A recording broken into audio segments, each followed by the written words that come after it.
Hi వర్స్ this is Praveen welcome back our YouTube channel. ఈ వీడియోలో మనం గిద్దలూరు నుంచి కాకినాడ వెళ్ళే service number 2716 APSRTC super luxury bus యొక్క పూర్తి వివరాలు తెలుసుకుందాము. ఈ బస్ కాకినాడ డిపోకు చెందిన సూపర్ లగ్జరీ బస్సు. ఈ బస్ ప్రతిరోజు రాత్రి 8:30 గిద్దలూరు బస్ స్టాండ్లో అవైలబుల్గా ఉంటుంది.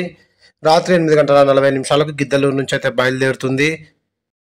ఈ బస్ వయా ఖమ్మం, మార్కాపురం, త్రిపురాంతకం, వినుకొండ, నరసరావుపేట, గుంటూరు, విజయవాడ, ఏలూరు, తాడేపల్లిగూడెం, తణుకు, రావులపాలెం, రామచంద్రాపురం మీదుగా కాకినాడకైతే చేరుకుంటుంది. ఈ బస్ ఖమ్మంకు రాత్రి 9:45, మార్కాపురంకు రాత్రి 10:20, త్రిపురాంతకంకు రాత్రి 11:10, గుంటూరుకు అర్ధరాత్రి 2:30, విజయవాడకు తెల్లవారుజామున 3:25, ఏలూరుకు తెల్లవారుజామున 5:05, తణుకుకు ఉదయం 6:50, కాకినాడకు ఉదయం 9:25 అయితే చేరుకుంటుంది.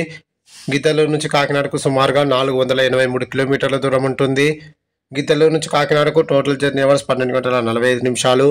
గిద్దలూరు నుంచి కాకినాడకు బస్ ఫేర్ రిజర్వేషన్తో కలిపి 927 రూపాయలు అయితే అవుతుంది.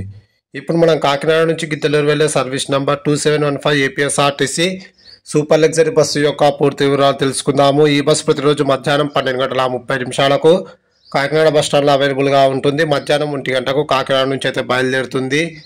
ఈ బస్సు రావులపాలెంకు మధ్యాహ్నం 3 గంటలకు, తణుకుకు మధ్యాహ్నం 3:40, ఏలూరుకు సాయంకాలం 5:25, విజయవాడకు రాత్రి 7:30, గుంటూరుకు రాత్రి 8:35, త్రిపురాంతకంకు అర్ధరాత్రి 12:20, మార్కాపురంకు అర్ధరాత్రి 1 గంటకు, ఖమ్మంకు అర్ధరాత్రి 1:40, గిద్దలూరుకు అర్ధరాత్రి 2:45 అయితే చేరుకుంటుంది. కాకినాడ నుంచి గిద్దలూరుకు total journey hours 13:40. Please like and subscribe my YouTube channel. Thank you.